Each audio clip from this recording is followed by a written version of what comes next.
Ngayon, ituturo ko sa inyo kung paano magsaing sa tradisyonal na paraan. Unang-una, susukatin mo ang bigas na iyong lulutuin. 2 tasa lang po ang kukunin ko.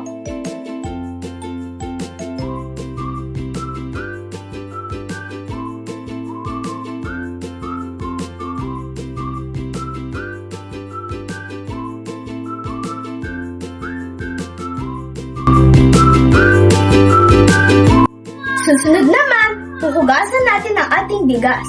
Kailangan malinaw ang tubig para malinis na malinis ang ating bigas.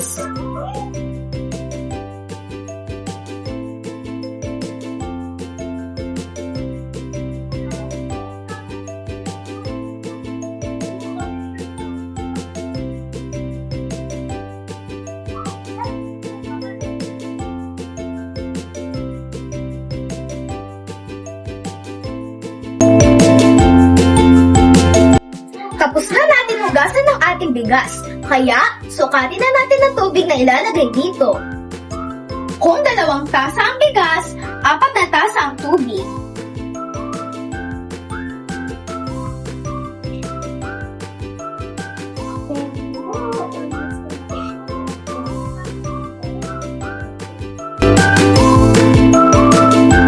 Ngayon, ilagay na natin ang ating kaldero sa kalan para pakuluin ito. Pag may maliliit na bula na nasa ibabaw, ibig sabihin kumukulo na ito.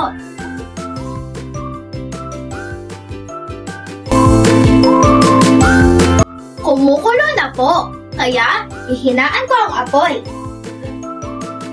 Hintayin itong maluto hanggang maging malambot ang bigas.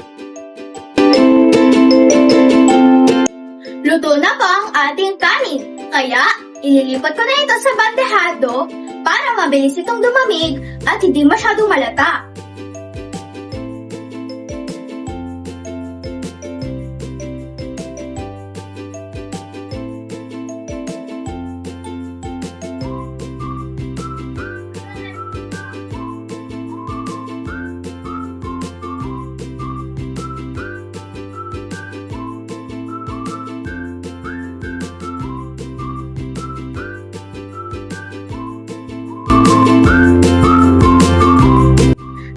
Ayan, tapos na ang masarap at malinis na sinaing ng bigas.